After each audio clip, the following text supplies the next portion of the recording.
Hey everybody, it's your boy SergDragon, and welcome back to another edition of the Heavens Monsters Podcast. We're going to be covering January 31st of Friday Night Smackdown and 205 Live. And with me today is your boy, the Silver Griffin, Xavier Hill. Once again, MVP is in the ring, so that can only mean one thing. Big things popping, little things stopping. Sit back, relax, and enjoy the view, because the Heavens Monsters Podcast is for people better than you.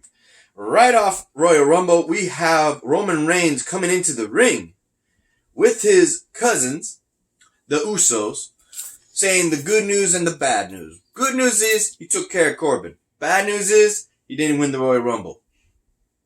Here comes Baron Corbin lying out of his mouth saying that he couldn't win without his cousins. Like, his team was the first ones to jump him. And then we would have an announcement that would ultimately put 3 against 3 in a 6-man tag, but Roman added a stipulation. Whoever loses has to eat dog food, courtesy of the fact that Baron Corbin's in the past saying that his great achievement was covering Roman Reigns in dog food while chained up. Your thoughts on that, bro? Man, I was hoping this feud would come to an end, but once again, it's on between Roman Reigns and King Corbin. Yeah, get your glasses on because the next segment is all yours. Next match we have... Want me to brighten it for you? The Miz and John Morrison versus Heavy Machinery, The Revival, and the Lucha House Party to earn a shot at the Smackdown Tag Team Championship at Super Showdown, with the opportunity to challenge the New Day for the SmackDown Tag Team titles. Oh, the New Day is the Tag Team Championship? I didn't know that. Yep. With the opportunity to challenge the New Day for the SmackDown Tag Team titles at WWE Super Showdown on the line, Heavy Machinery, the Lucha House Party, The Revival, and The Miz and John Morrison collide in a fatal 4-way tag team match. All 4 teams look to gain the edge in a match that allows you to tag in anyone, not just your partner. In the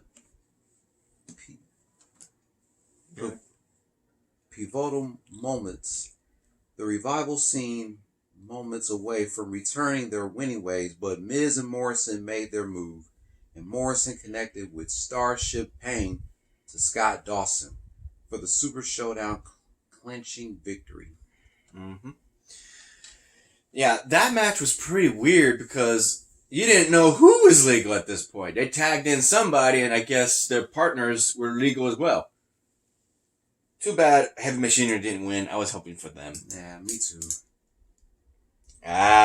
Shoot, I might have to give you right back because it's none other than 2 of your favorites. We got Alexa Bliss teaming up with Nikki Cross for the Bliss Cross connection, as well as your girl, 3, 2, 1, Mandy, with her partner Sonya Deville for Fire and Desire.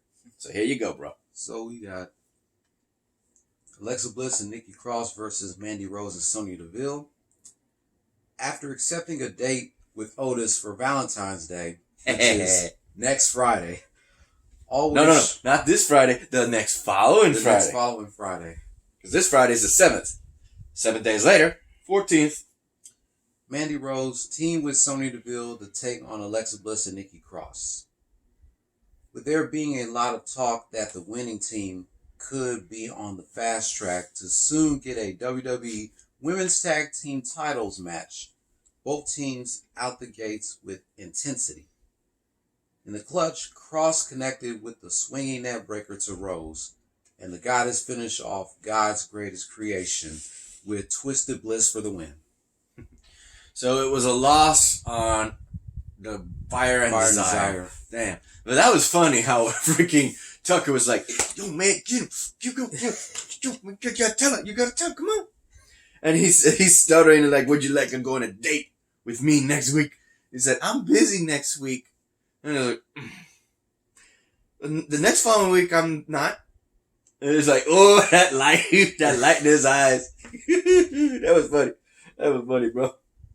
Next up, we have Braun Strowman going up against Shinsuke Nakamura. For the Intercontinental title. Thank you. I was getting tongue twist for a second there.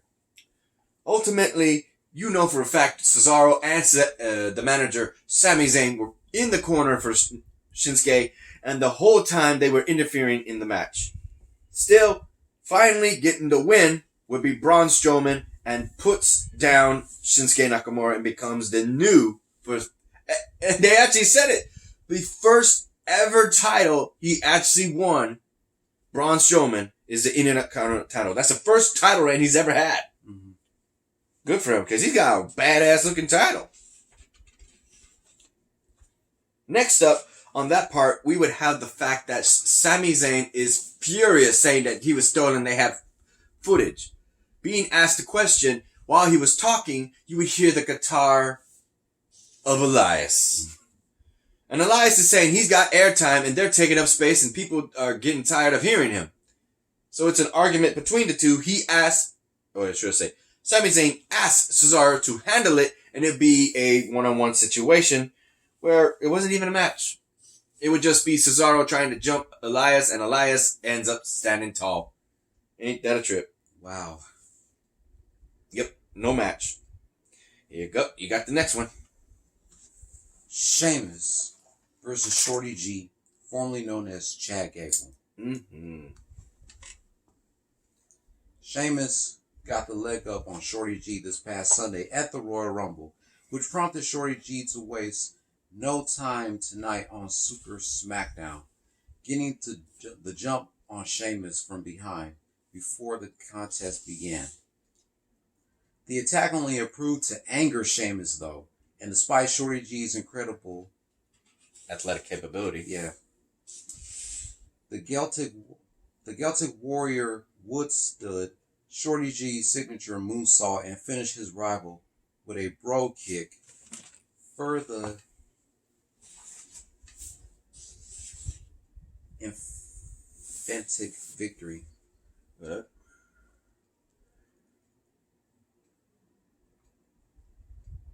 Emphatic victory. Yeah, that was a tricky word for me too. I had to really think about it. Wait. Dig in my head. What word is that? Emphatic. Which is funny. Also, tonight would be, Friday night would have been Super. Like, where did the Super come from? Huh? Super Smackdown. Who came up with that idea? But then we get this. Oh, yeah. This one goes to Pharaoh, our boy Pharaoh, because of the fact that Bayley comes out triumphant after beating Lacey Evans, stating that she had beaten everyone until the lights go out and we have the return of Naomi, making her comeback at the Royal Rumble. I was thinking she was going to be on Monday Night Raw. Nope, she's on SmackDown. So Raw has got to change their opening thing where she's on the ramp. Nope, they got to change that. She's on SmackDown. And she tells Bayley straight to her face, girl, you beaten everybody, but you haven't beaten me. So she's making her claim that she don't know when she's going to get a title shot, but when she does, she's going to take it. That's when she gets jumped by Bayley, knocked down, beaten up. Ultimately, she gets up real quick and springboards up the rope and freaking kicks her upside the head. Woohoo! I love that. So Naomi has stated her claim, and as soon as she's done with Bayley, here comes her husband and her brother-in-law, the Usos, Jimmy and Jay. So that means that the main event is in your hands, my brother. The main event. I know you're going to enjoy this. The cousins, Roman Reigns and the Usos versus King Corbin, Dolph Ziggler, and Robert Roode. A.K.A. Corbin's Court. Yeah. I remember that. With the penalty of having to eat dog food on the line, Roman Reigns and the Usos squared off against King Corbin, Dolph Ziggler, and Robert Roode in the main event of the special Super Smackdown. And before you finish that, I got a good look at the cans they had. That is legit canned food. We see that at the Walmart. That's called pedigree dog food. Oh my God, that stuff smells. You know, it's the same slop that makes hot dogs, just into like a stew, and then whatever paste I don't know. I'm not going to go into it. Go ahead. The two sides went at it tooth and nail for the duration of the contest, with neither group wanting to go anywhere near the dog food. Reigns and the Usos weathered Corbin and company's best with the big dog, finally catching Corbin with a roll-up for the win. Following the defeat, the King of the Ring predictably attempt to get away, but the bloodline stopped any such escape, handcuffing Corbin to the ring post. He was still already biting from the get-go. He was trying to bite the Usos. Like, arr, arr, arr. He's already acting like a dog being put in the kettle.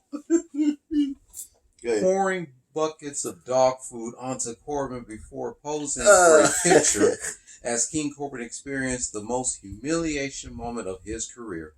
It's a big dog, make you eat dog food world. Yeah, Michael Cole said he went from dog, king to puppy. That's bad. Hey, what's good for him doing unto Roman Reigns is good to have him doing unto him, right? Right. It's just desserts, the way I see it, or just dog food. Alright, while I look up 205, it's your boy Xavier giving up the shout outs to remaining Heaven Monsters podcast members. A shout out to myself, Xavier Hill, Mike Henry, and Andre Mitchell. A link to our 3 YouTube pages will be in the descriptions down below, as always. Remaining shout out to Terrence, aka T-Money, Renee, Chris Petrie, Pharaoh, and Delvin. Okay, hold up. And here we go. Okay, we just finished watching this, and it was... damn. We would have... I can't pronounce this right. Haquin Wild?